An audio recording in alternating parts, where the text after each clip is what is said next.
Oke teman-teman, malam ini coba saya beres-beres. Ini kebetulan udah saya packing magazin ya. Terus ini ada magazin lagi. Terus ini ada laras yang rekomendasi selug 2 batang. Rencananya juga saya mau berangkatkan.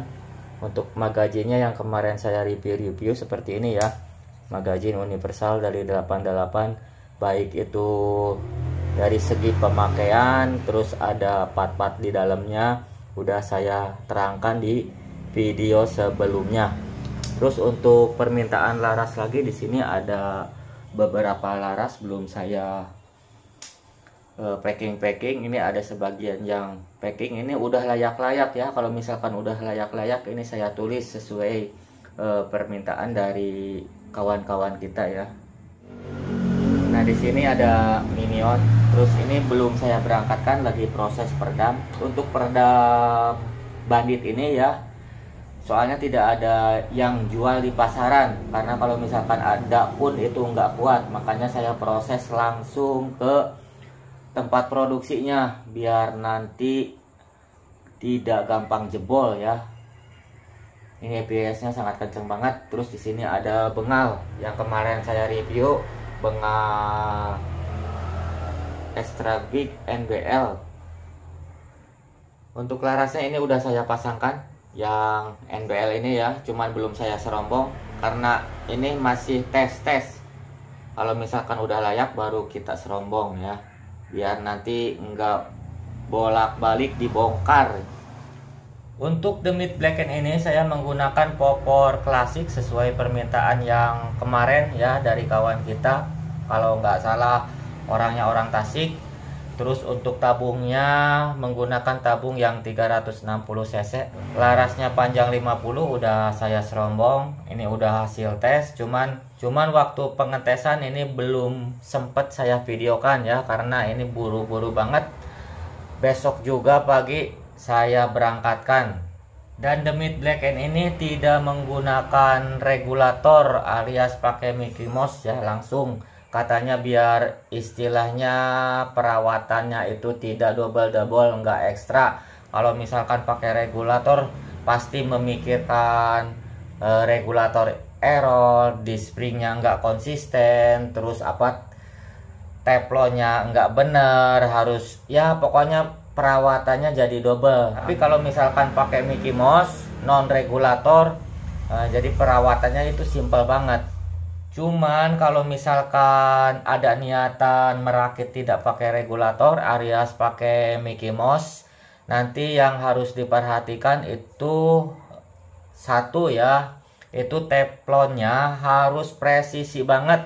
Terus di bagian chambernya juga harus benar-benar rapat. Biasanya kan kalau chamber baru itu kan ada sedikit tidak rata, terus ada sedikit anode semacam itu. Nah itu semacam itu harus benar-benar dibersihkan. Kalau misalkan dari motor, ini misalkan aja ya, itu kalau misalkan dari motor komprensinya enggak ada, itu ada celah sedikit di bagian dinding klepnya atau dinding blok klepnya ya. Itu kalau misalkan motornya kurang tenaga, kadang-kadang itu dinding klepnya atau klepnya itu tidak rata. Kalau misalkan kita dikucurin bensin terus dipasangin klepnya, itu ada rembesan sedikit semacam itu. Nah kalau misalkan tidak pakai regulator, saya sarankan seperti itu ya, harus presisi ventil klepnya, kan itu ada teflon terus ke dinding si chamber ini. Nah seperti itu teman-teman ya. Tapi kadang saya heran juga, ada sebagian mau ngejar power tak dipakaikan regulator. Justru kalau misalkan pakai regulator itu dibatasi powernya sama regulator ya. Tapi bukan berarti istilahnya pakai regulator itu istilahnya nggak kencang. Ada syaratnya juga ya. Kalau misalkan mau pakai regulator itu harus mengetahui kondisi chambernya, chamber yang dipasangkan regulator itu ruang tampung anginnya besar atau tidak. Kalau misalkan cukup besar, bisa juga pakai plenum, itu baru istilahnya bisa dipasangkan pakai regulator. Ya cuman kita butuh settingan segala macam dan lain-lain kalau misalkan pakai regulator. Yang tadi saya bilang kalau misalkan pakai regulator itu pengerjaannya istilahnya double, perawatannya itu double gitu maksudnya teman-teman ya. Berhubung ini black end rencananya mau dipakaikan buat ngusir-ngusir tupai di sini. Kalau di saya termasuknya tupai itu istilahnya hama ya. Banyak makan rambutan semacam itu, terus ada makan kelapa. Nah makanya ini kemarin ada yang pesan demit black end non regulator biar perawatannya itu simple, enggak double-double ya.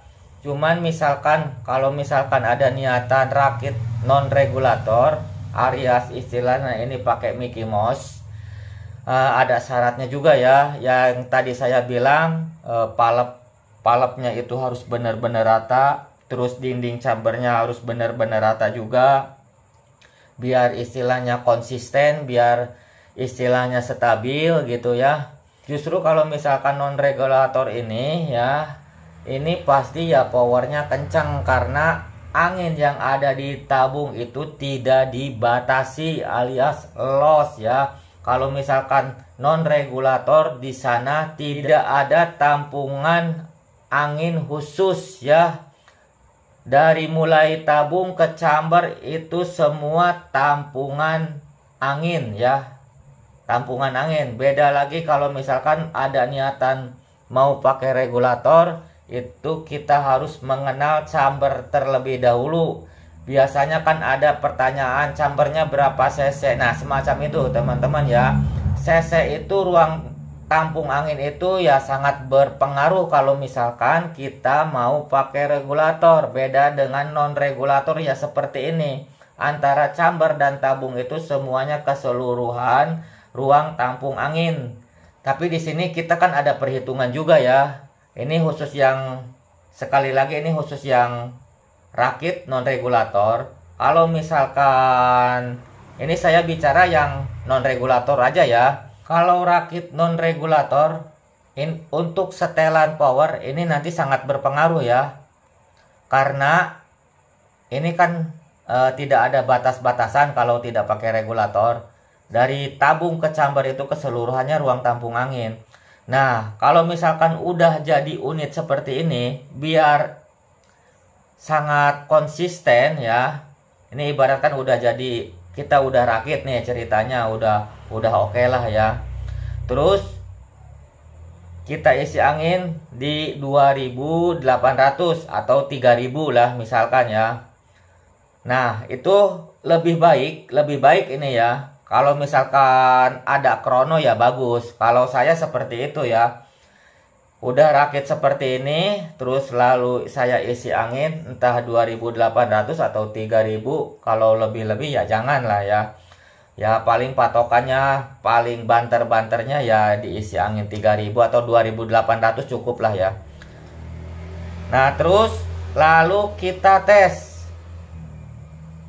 sesuai nanti kemampuan laras juga ya. Coba kita tes ini setelan power, ibaratkan setelan powernya segini nih, speednya dapat berapa di tekanan angin 2800 ibaratkan.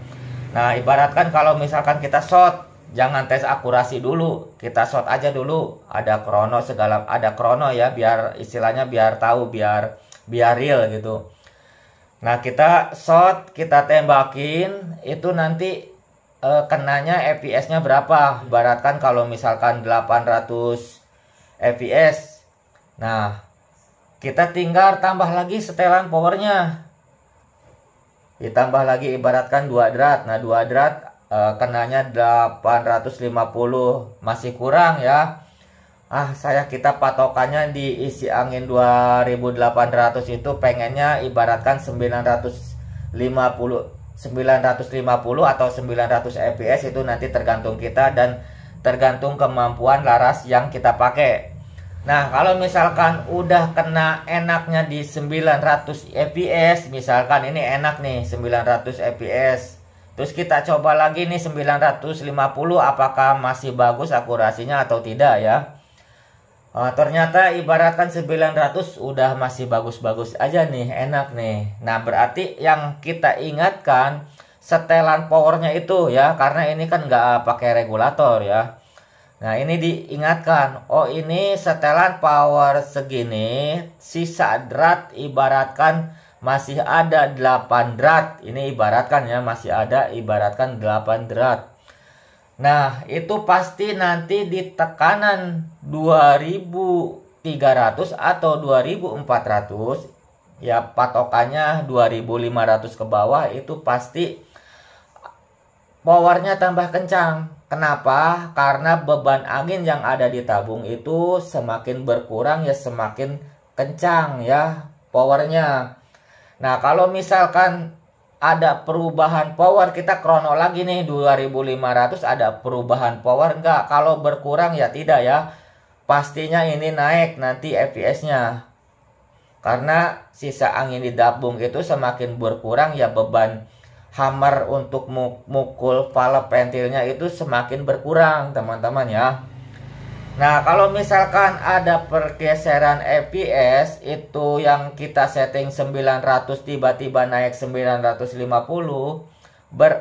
berarti setelan powernya itu kita kurangi ya. Dikurangi aja. Ibaratkan 2 putaran ya, 2 putaran penuh atau 1 putaran penuh dulu ya.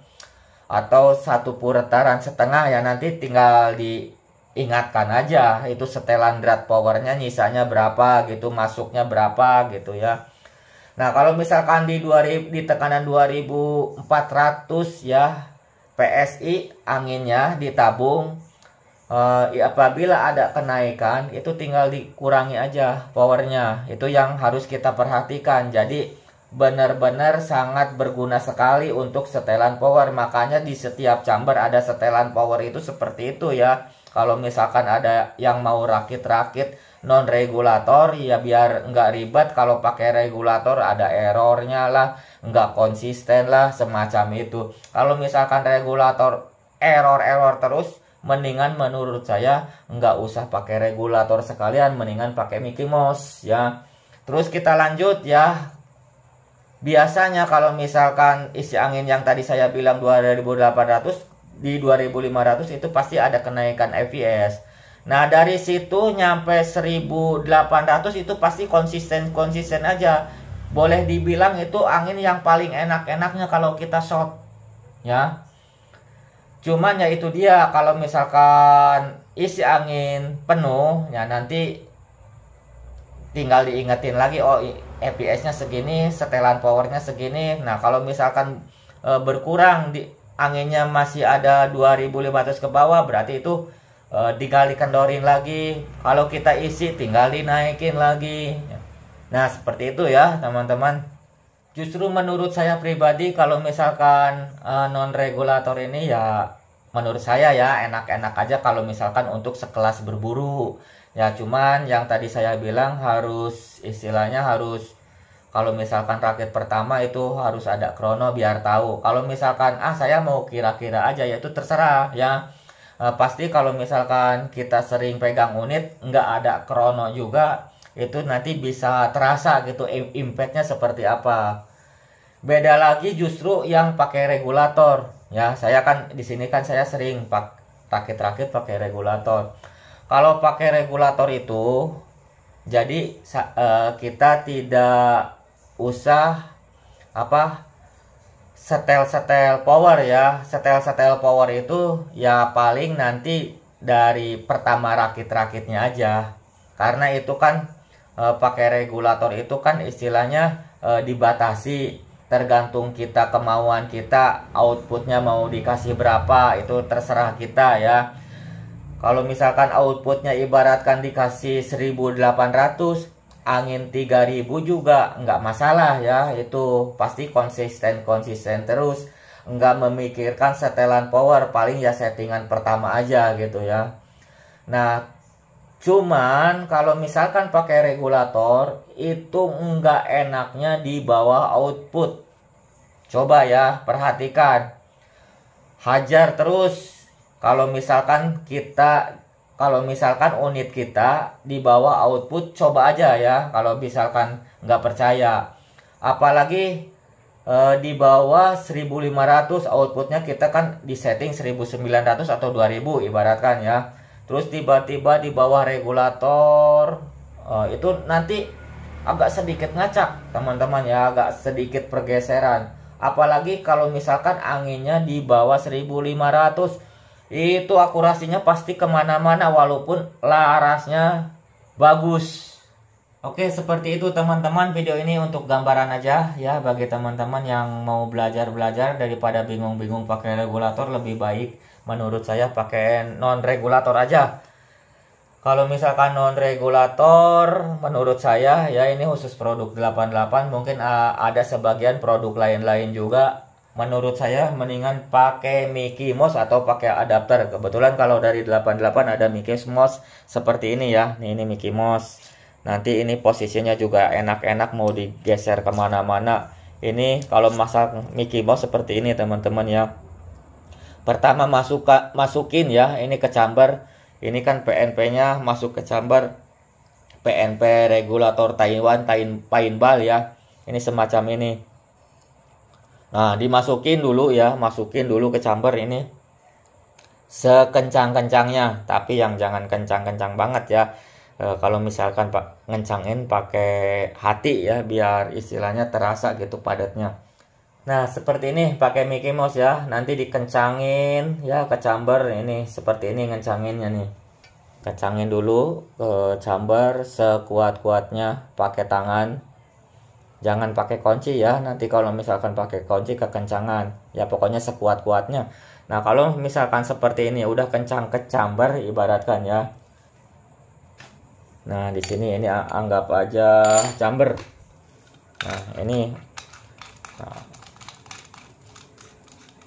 Nah, ini anggap aja chamber. Terus pasang ininya ya, di sini juga ada o-ring nanti. Nih, pasang ininya. Adapter ininya. Ini kalau ini gampang penyesuaiannya ya. Kalau ini mau semacam acap, mau di pinggir kayak gini bisa. Ya, lebih baik kalau misalkan pakai Mickey Mouse seperti ini. Nanti di sini kan ada extension ya. Nah, seperti ini. Lalu kita pasangkan o-ring, terus kita pasangkan tabung. Nah, semacam ini. Ini kalau ini gampang penyesuaiannya, nggak ada miring ke bawah, miring ke atas, miring ke sini, ke samping, dan lain-lain pokoknya ya. Oke, seperti itu teman-teman ya. Mudah-mudahan ada manfaatnya, ada gambaran ya. Barangkali yang mau rakit-rakit, ini juga The Mid Black End. Malam ini saya beres-beres. Nanti pagi saya mau berangkatkan. Rencananya sekali lagi The Mid Black End ini untuk ngusir hama tupai, karena di kebunnya sangat banyak sekali. Kalau misalkan sebagian tidak diambilin nanti nggak panen ya, karena kalau misalkan banyak tupai alias gagal panen gitu teman-temannya. Oke, untuk persiapan ini saya biar tidak larut malam juga. Sekali lagi ini ada sebagian yang saya udah siap berangkatkan besok sekalian sama ini. Terus magazine ya, ada pok juga. Kalau ini masih testing ya. Oke, gitu dulu teman-teman ya. Assalamualaikum warahmatullahi wabarakatuh.